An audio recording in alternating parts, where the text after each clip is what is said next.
Depois de fazer mais de 27 mil questões, uma coisa ficou clara na minha cabeça. Quem passa na prova de residência não é o melhor aluno da faculdade, é aquele que melhor aprende os padrões. E para quem não sabe, eu já estou estudando faz mais ou menos uns 11 meses, eu já estudei bastante, eu já quase concluí o cronograma do Estratégia Med e eu já fiz mais de 27 mil questões. E com isso, eu adquiri bastante experiência para ver como que é mais ou menos o padrão das questões que são cobradas nas provas de residência médica. E uma coisa que eu percebi, depois de ter feito esse tanto de questão, é que as questões elas têm um padrão, elas se repetem. E muitas vezes você não necessariamente precisa ter visto o que é cobrado ali na sua prática clínica. Só de você ter estudado o conteúdo e reconhecer o padrão da questão, você já consegue acertar. Igual essa questão aqui. Você basicamente precisa saber que porfiria mais hepatite C é igual a porfiria cutânea tardia. Você pode ter nunca visto esse paciente na sua frente, você pode nunca ter atendido isso aqui no seu internato. Se você decorou esse padrão, porfiria mais hepatite C igual a porfiria cutânea tardia, você acertou a questão. Você já garantiu o seu ponto ali para a prova. Igual essa outra questão aqui também. De novo, decorar padrão. Viu? Dor abdominal esquisita ali, que simula um abdômen agudo e tal. Viu hiponatremia e viu essas alterações neurológicas, pensou em porfiria, acertou a questão. Você pode nunca ter visto isso aqui de novo, na prática médica, no seu internato, atendendo no posto de saúde. Você pode nunca ter visto isso aqui. Se você decorou esse padrão, você acertou a questão. E eu não estou aqui para dizer se isso é bom ou ruim, se esse fato de você só aprender padrões e já acertar é uma coisa positiva ou negativa. Eu tô aqui para dizer que essa é a realidade. Se você decorou o padrão da questão, se você decorou o padrão da sua prova que você quer prestar, cara, você vai acertar as questões e você vai conseguir passar, mesmo se você não tiver tido uma prática clínica muito boa. Outra coisa que eu também percebi é que as questões elas se repetem e muitas vezes em bancas diferentes. Então, muitas vezes uma banca, sei lá, de 2017 vai ter feito uma questão que uma outra banca completamente diferente vai ter feito a prova lá de 2020, por exemplo, vai ter copiado essa questão. E muitas vezes as questões elas se repetem assim. Você aprendeu a resolver aquele tipo de questão? Se aparecer em qualquer outra banca, sei lá, no Enamed, na prova da USP, você vai conseguir acertar. Por exemplo, aqui, essa questão do Angelina Caron e essa questão da USP, do Hospital das Clínicas da USP. Elas cobram basicamente a mesma coisa, a mesma conduta em um caso que mudou pouca coisa ali, de um paciente que foi vítima de mordida de cão. Então, você aprendeu esse padrão de questão, você estudou ali o conteúdo teórico e tal, resolveu a questão e viu que essas questões elas se repetem, foque em aprender como você vai conseguir chegar nesse raciocínio se uma questão assim de novo aparecer. Porque muito provavelmente vai aparecer uma questão de novo assim.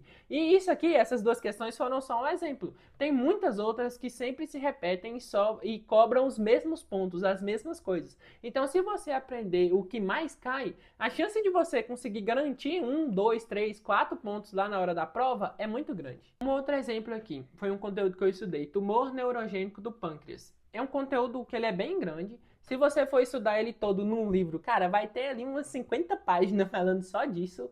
E eu fui fazer a questão e basicamente o que as questões cobravam é qual é o tumor neurogênico do pâncreas mais comum. E na maioria das vezes a resposta era insulinoma, insulinoma, insulinoma, insulinoma. Se eu não me engano, só quando a patologia de base era neoplasia endócrina múltipla que mudava um pouco o padrão. Mas se você acertou esse padrão de questão, cara, e caiu uma questão lá na sua prova, vamos supor no Enamed, caiu uma questão lá cobrando qual que era o tumor neuroendócrino do pâncreas mais comum. Se você tiver feito essas questões, provavelmente as questões elas tendem a se repetir, você vai conseguir acertar, não pelo fato de você, nossa, eu li as 50 páginas, eu decorei tudo. Não, porque você fez as questões se repetiram e você decorou aquele padrão ali que provavelmente vai se repetir outra vez. E se aparecer uma questão assim de novo cobrando essas coisas que muito provavelmente vai aparecer, porque as questões elas tendem a se repetir, é igual aquela máxima, né? Nada se cria, tudo se copia. Então, muito provavelmente vai aparecer a mesma questão e eu vou acertar. Não porque eu sou o melhor aluno da faculdade, ou porque eu sou o melhor em atender, ou porque eu faço a anamnese melhor que tem, ou porque eu sou o melhor no exame físico, ou porque eu sou o que mais leu o livro assim durante a faculdade. Não, é porque eu decorei o padrão das questões, eu decorei o que cai, e aí eu vou conseguir acertar quando cair de novo. E eu não tô aqui dizendo que você tem que ser um mau aluno da faculdade. Igual eu já gravei vídeo aqui, né, explicando como foi a minha experiência lá no posto, sobre a importância da gente entender o contexto total do paciente e não só ficar martelando em decorar informação de livro, que a gente tem que entender todo o contexto, mas focado na prova de residência, cara, é isso. Você não precisa ser o melhor de todos. Você precisa aprender a decorar os padrões para conseguir acertar.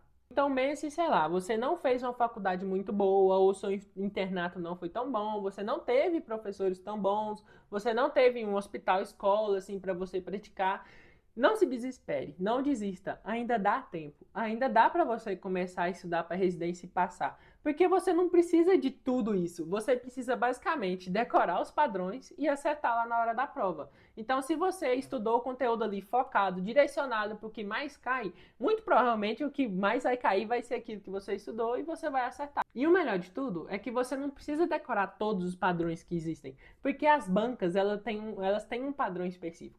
Então, por exemplo, a FAMERP de São Paulo, a USP de São Paulo, o ENAMED, a Migris, o INASP, eles têm padrões de questões específicas. Se você fizer, por exemplo, 10 provas antigas do INASP, você vai ver que as questões elas repetem padrões. E se você conseguir decorar e entender esses padrões de banca, você provavelmente vai conseguir passar. Porque você vai entender, você vai ter uma vantagem muito absurda em relação aos seus concorrentes, que vão ter, por exemplo, só estudado a teoria, ou estudado a teoria, feito questão, mas não decorou o padrão da banca. Não sabe como a banca cobra aquele tipo de conteúdo ali específico. Por exemplo, eu sei que a FAMERP, ela tem um jeito específico de cobrar distúrbio do cálcio, por exemplo. Então, se você vai passar essa prova, é uma boa você se atentar nisso, que, por exemplo, pode não ser uma característica da ENAMED, por exemplo. Então, você se atentar e decorar esses padrões de prova vai te colocar muito na frente dos seus concorrentes.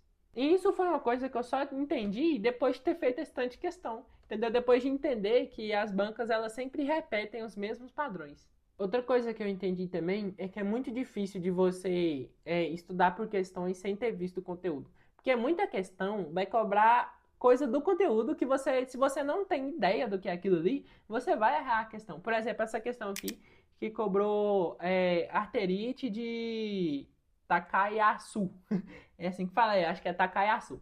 Cobrou essa arterite aí, essa vasculite. Se eu não tivesse estudado o conteúdo, cara, pra mim seria impossível acertar a questão. Porque se você não faz ideia do que é isso aqui, vai aparecer o quadro clínico lá, você vai pensar mil hipóteses na sua cabeça, vai tentar eliminar a alternativa ali, mas você sempre vai ficar em dúvida entre duas, você nunca vai ter a certeza. Então fica muito difícil de acertar, por exemplo, esse tipo de questão, se você nunca tiver visto nem nada assim do conteúdo teórico. Então, por isso que eu acho muito importante você consolidar uma base antes de tentar fazer muita questão. Por exemplo, eu sei que ano que vem eu vou fazer muito mais questões do que esse ano, porque eu não vou ter toda a teoria para estudar. Mas a teoria para estudar, ela é muito importante, porque sem ela você não consegue construir uma base que ela é necessária para você acertar certos tipos de questão. É por isso que muitas vezes tem gente que começa a estudar só por questão e desiste. Porque vai fazer as questões, se frustra porque erra muito, porque é ruim quando a gente erra muito. Eu sei como é que é você fazer uma lista, você acertar ali 50%, 60%, você se sente mal.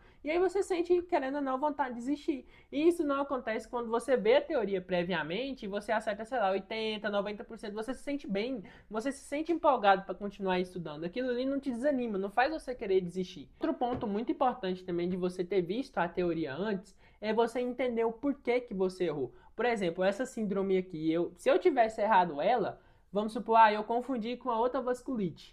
Eu sei o que eu errei, eu sei por que eu errei, que eu sei que eu confundi com aquela outra vasculite, foi um erro de atenção, ou que eu confundi isso aqui. Se eu não tiver visto conteúdo nenhum, eu não sei por que eu errei, eu não sei a profundidade desse tema, eu não sei, por exemplo, se tem outras vasculites assim semelhantes com quadro parecido. Então você fica meio perdido ali na hora de corrigir a questão.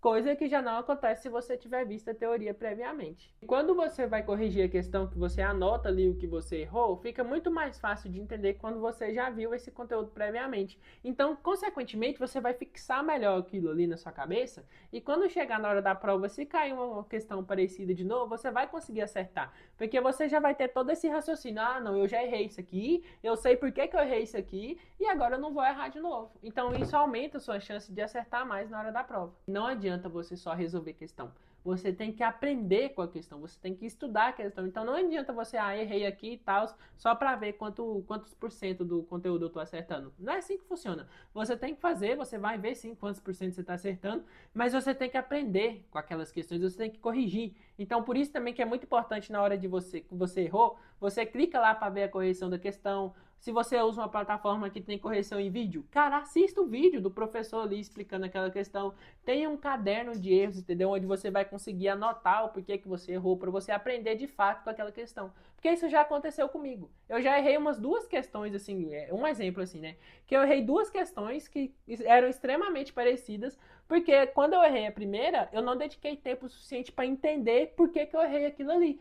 Beleza, isso aqui tem que fazer isso aqui, mas eu não entendi o contexto. Tipo assim, quando for essa situação, eu tenho que agir dessa maneira. Eu não entendi isso. Por quê? Porque eu não dediquei tempo suficiente na correção. E aí, quando eu entendi isso, da segunda vez que eu errei, que eu fui lá, estudei e aprendi de fato com a correção ali, eu não errei mais esse tipo de conteúdo. Então é muito importante você entender que não basta só a quantidade de questões que você faz. Você tem que fazer as questões com qualidade, entendeu? Você tem que aprender com aquilo ali. E claro que isso tudo que eu falei aqui foi com base na minha experiência, no meu jeito de estudar. E se você tem um jeito de estudar diferente, se você descobriu um método diferente para aprender, cara, deixa aqui nos comentários. Vamos estar se ajudando. Porque muitas vezes a dificuldade que você teve, que você conseguiu solucionar, pode ser a dificuldade de outra pessoa. E que eu não vou ter como saber aqui nesse vídeo, não vou ter como falar. Mas se você deixar aqui nos comentários, pode ser que você ajude esse indivíduo que está com essa dificuldade também.